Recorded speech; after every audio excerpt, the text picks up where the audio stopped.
Sound take 7 action. मैं आपसे ये पूछना चाहती हूँ अंजना जी, बात सरकार चलाई मोदी जी ने, चुनाव के मुहाने पर आए, मुद्दे क्या हैं?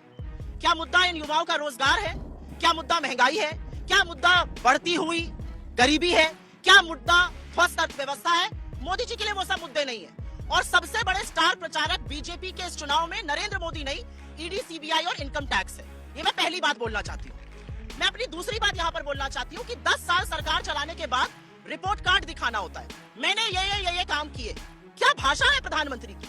किन मुद्दों पर बात कर रहे हैं? कहा इतनी बदहवासी में अलग अलग स्लोगन दे रहे हैं? भाषा की मर्यादा और शोभना तो खैर कभी मोदी जी ने दिखाई नहीं है, तो वो आशा करना भी उनके विपरीत है। लेकिन चुनाव का एक मैसेज साफ आ रहा है, साउथ में साफ है, नॉर्थ में हाफ है, 200 सीट के लाले पड़े हैं और इसीलिए नए नए स्लोगन गढ़े हैं। क्या बढ़िया था गुरु। सवाल नहीं पूछ पाई थी उस समय, माइक मेरे पास नहीं था। लेकिन जो भी राहत मिलनी है वो कोर्ट से मिलनी है। ना आप जज हो सकती हैं, ना शहजाद पूनावाला, ना अंजना।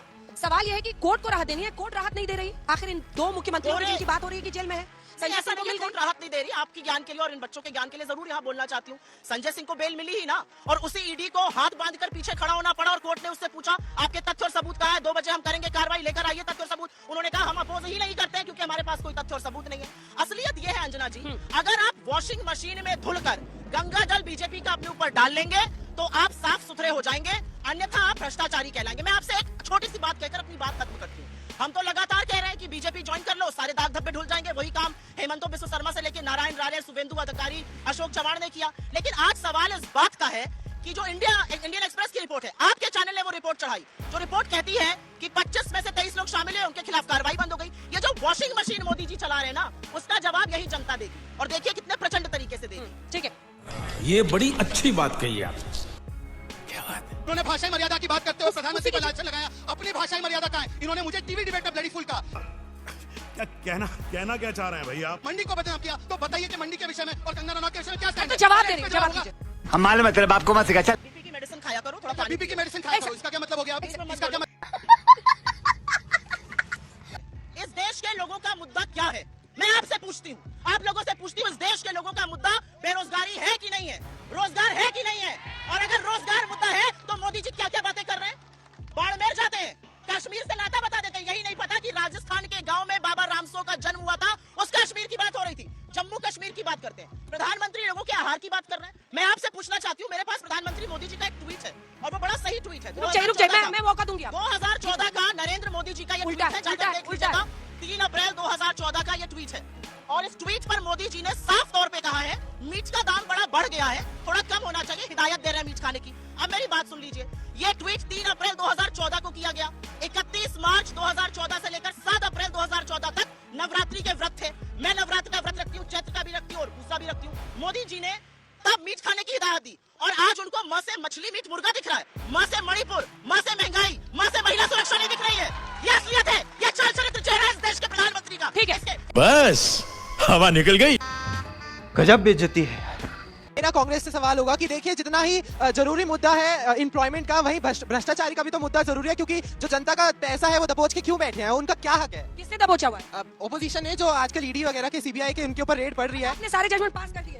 नहीं देखिए, हो तो रहा है ना प्रोसेस। आगे स्वाद। मेरा सवाल बीजेपी से है कि माना कि किसी सीएम ने कितना घोटाला किया है वो सुप्रीम कोर्ट ही निकालेगी, पर इस समय इलेक्शन के इतने पास उनका गिरफ्तार होना कुछ अटपटा नहीं लगता? ठीक है, 3 सवाल है। सर मेरा सवाल आपसे है, आप कह रहे हैं कि अरविंद केजरीवाल घोटाले, उन्होंने शराब घोटाले किए हैं, लेकिन आपके बीजेपी पार्टी में बहुत सारे घोटाले हुए, जैसे कि अजीत पवार सिंचाई घोटाला, एविएशन घोटाला प्रफुल्ल पटेल, शुगर मिल घोटाला हसन मुशरीफ, तो आप इसके बारे में क्या बोलेंगे? ठीक है, तमाम घोटाले और एक के बाद एक उनका कहना है आपकी पार्टी में शामिल होना और चुनाव के इतने करीब अरविंद केजरीवाल की गिरफ्तारी शक पैदा कर रही है बच्चे के मन में। अंजना जी, गिरफ्तार तो एजेंसी करती है, जेल में कौन रखता है भाई? क्या बोलूं मैं इस पे? क्या बोलूं क्या मैं इस पे? एक छप्पड़ मार दूं तो साले मुंह के दांत गांठ निकलेंगे। 2 सवाल आपसे पूछे गए, एक तो उसने पूछा कि भ्रष्टाचार सवाल के याद है। मामले कितने गंभीर सवाल याद है हैं, मुझे। और ये पूछ रहे हैं कि सवाल रोहन याद है, गुप्ता, लिख लिया गौरव वल्लभ सवाल सारे लिखा आप ही मैंने। के साथ ही क्यों भाग रहे हैं? मेरे भी सवाल जोड़ दीजिए ना, मैंने तो उनके सारे सवाल के जवाब दिए। आप इतने बगल में उनको आवाज जा रही है। आपके सामने कुछ खुलासे और कुछ सवाल मेरे भी मन में रहते हैं। भाई मैं भी इस देश की नागरिक हूँ। 15-15 लाख किसके अकाउंट में आए? किसी के अकाउंट में आए 15-15 लाख? आए नहीं आए? 2 करोड़ सालाना रोजगार रोजगार बनना था, अभी तक तो 20 करोड़ बन गए होता नौकरी। किसकी नौकरी गिनवाया है? भाई, अभी गिनवाया, 20 करोड़ अभी गिनवाया। अपनी बारी में मैं मैं आपको अभी मौका गिनवाया। दूंगी शहजाद जी, शहजाद जी भूल गए और जॉब्स का डेटा भी भूल गए, अभी तो गिनवाया भाई, अभी गिनवाया। रुक जाइए, अपनी बारी का इंतजार कीजिए। गलत है आपके बीच में उन्होंने नहीं बोला, फिर तो बस शाउटिंग मैच करें। नहीं, आपको वेट एक भी सवाल का करना, जवाब आप उसके बाद बोल सकते हैं, बीच में नहीं, प्लीज। 2 करोड़ सालाना रोजगार बनने थे, 10 साल में तो 20 करोड़ बन गए होते, नौकरियों की लाइन लग गई होती। लेकिन आपके चैनल पर मैं देख रही हूँ और डंका पीट के कहती हूँ, आज तक पर मैंने डिजिटल पर एक शो देखा, यूपी में शो हो रहा है, लोग कह रहे हैं लड़कों की नौकरियां नहीं लग रही, ऐसी लड़कियों की शादी नहीं हो रही।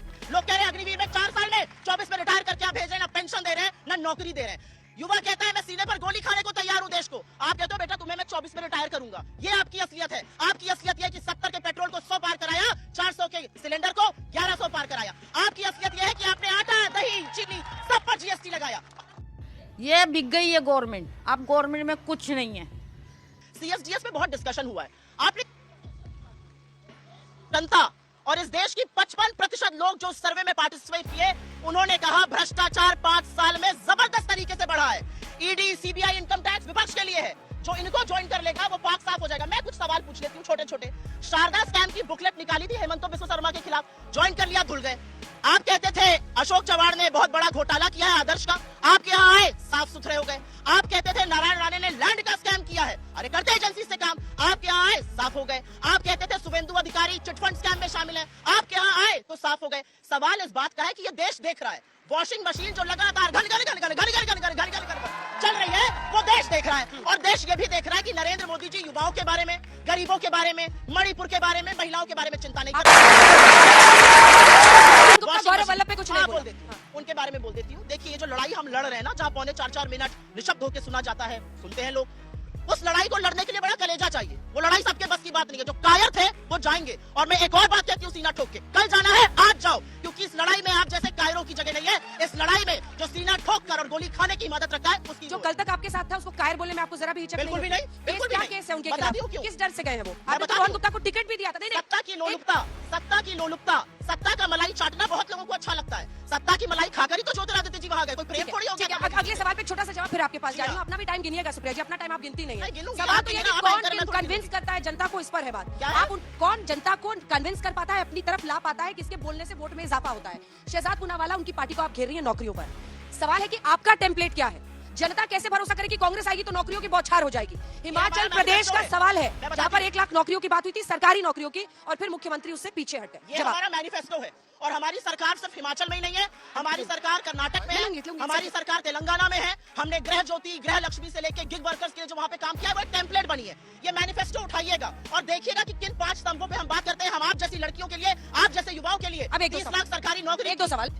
ये बड़ी अच्छी बात कही आप। सर मेरा सवाल आपसे है कि 2019 की नीति आयोग की मीटिंग में मोदी जी ने बोला था 2024 तक हम 5 ट्रिलियन इकोनॉमी ले जाएंगे, डॉलर इकोनॉमी। लेकिन आज जो मौजूदा इकोनॉमी है वो 3.7 है, तो कहाँ गई इकोनॉमी? अभी तक 5 ट्रिलियन इकोनॉमी, डॉलर इकोनॉमी 22 में लाने वाले थे, 22 में। आपसे जवाब सुनिए। अरे माँ चुदी पर बताया। 21 साल की लड़की है, उसका नाम है दिशा रवि। वो क्लाइमेट एक्टिविस्ट है, वो क्लाइमेट एक्टिविज्म पे काफी बात करती है। उसको दिल्ली पुलिस, अमित शाह की दिल्ली पुलिस पकड़कर दिल्ली ले आई थी, क्योंकि उनको लगता था वो एक अंतरराष्ट्रीय साजिश का हिस्सा है। और जब तथ्य नहीं मिले तो दिल्ली पुलिस को गुम दबाकर उसको छोड़ना पड़ा, कोर्ट के अंदर मानना पड़ा। उनके पास कोई तथ्य और सबूत नहीं थे। ये डर है इस सरकार का। और आपने एक अच्छी बात पूछी, आपने स्वतंत्रता अभिव्यक्ति की बात पूछी। आप लोग पता नहीं कितने लोग बच्चे यहाँ से मैक्लोडगंज या लद्दाख या ऐसी जगह गए हैं। मैं आपसे एक बात पूछती हूँ, लद्दाख लेह कभी जाइएगा तो वहां पर एक व्यक्ति है सोनम वांगचुक। आपने सबने 3 इडियट्स देखी होगी। 3 इडियट्स में जो आमिर खान का किरदार है वो उन पर ही आधारित है। सोनम वांगचुक ने 21 दिन का फास्ट किया, 21 दिन का व्रत किया। लद्दाख की जनता सड़कों पर है आज की तारीख में। 3 लाख की जनता है, 10% लोग आज भी सड़क पर हैं और कहते हैं कि चीन घुस आया है, हमारे चरवाहे जा नहीं पा रहे हैं, सरकार को 6 शेड्यूल में हमें शामिल करना चाहिए। उनकी बात तो करना दूर, उन पर कोई डिबेट नहीं है। प्रधानमंत्री मोदी को कोई फर्क नहीं पड़ता कोई जिए या मरे, चाहे मणिपुर हो और चाहे लद्दाख हो। ये मोदी जी की असलियत। सही पकड़े हैं। यही नहीं, अभी और सुनिए। आप लोगों में जिसका मन हो मुझसे खड़े होकर सवाल पूछिएगा। अगर आपको उनकी बात अच्छी लगे खूब ताली बजाइएगा, मुझे भी हूट करिएगा। मैं आपको किसी का, मैं इंडिपेंडेंट इंडिया में युवा को किसी का हूटिंग करने वाला स्टूज कभी नहीं कहूंगी। बिल्कुल ये बात नहीं करूंगी। आप करिएगा, ये आपकी स्वतंत्रता है। ये देश दुनिया का सबसे युवा देश है। यहाँ पर आपको हूटिंग करने की भी आजादी होनी चाहिए, ताली बजाने की भी आजादी होनी चाहिए। अंजना जी। किसी के बात तो सही है। आपके शो पर एक अछूत शब्द का इन्होंने प्रयोग किया, मैं पहले उस पर आपत्ति जताती हूँ और आपको भी वो शब्द सेंसर करके माफी मंगवानी चाहिए। 76 साल बाद आजादी के यहाँ पर आकर इन शब्दों का प्रयोग सर्वथा गलत है, जाति सूचक शब्द है, बिल्कुल माफी मांगनी चाहिए। एक महिला होने के नाते मुझे पूरी आजादी, अगर मुझे बहुत ज्यादा कोई करीब आ रहा है मैं बोलूं थोड़ा दूर रहिए, बिल्कुल मुझे आजादी है, महिला होने के नाते आपको भी वो आजादी है। कैसे इन्होंने शब्द का प्रयोग किया, किस नाते इन्होंने शब्द का प्रयोग किया और क्यों नहीं उस पर ऑब्जेक्शन किया गया? क्या बोलते हैं यहाँ पे आके? एक महिला और पुरुष का कोई अंतर ही नहीं है यहाँ पर। मैं यहाँ पर खड़ी हुई हूँ और यहाँ पर आके मेरे पास आने किस शब्द का प्रयोग करते हैं, किस तरह की बात करते हैं, और इस पर आपको भी ऑब्जेक्शन करना चाहिए था। मैं अपनी आपत्ति दर्ज कराना चाहती हूँ। तौबा तौबा तौबा, थारा मूड खराब कर दिया। कांग्रेस पार्टी की लीडरशिप पे सवाल उठाया। कांग्रेस का नेता कौन होगा ये हम डिसाइड करेंगे ना। आज असलियत यह है कि 2014 से 2024 में नरेंद्र मोदी के अलावा बीजेपी में है कौन? नितिन गडकरी को घर बिठा दिया, जो सवाल पूछता है उसका टिकट काट देते हैं। ऐसे कौन सा है?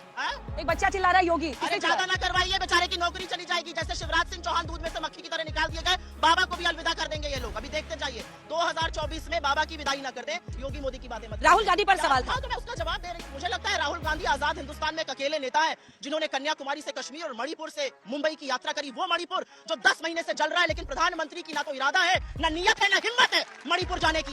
जो प्रधानमंत्री मणिपुर का नाम नहीं लेते, 76 दिन बाद 36 सेकंड की बात करते हैं, वो प्रधानमंत्री क्या इस देश की बात करेंगे? राहुल गांधी पर सवाल उठाने वाले वो लोग ये भूल बच्चा जाते है, हैं। जनता है, 2014 उनके इलेक्टोरल रिपोर्ट कार्ड पर सवाल है। 2019 में जब चुनाव हुआ, कुछ वोट इनको मिले, कुछ वोट हमको मिले।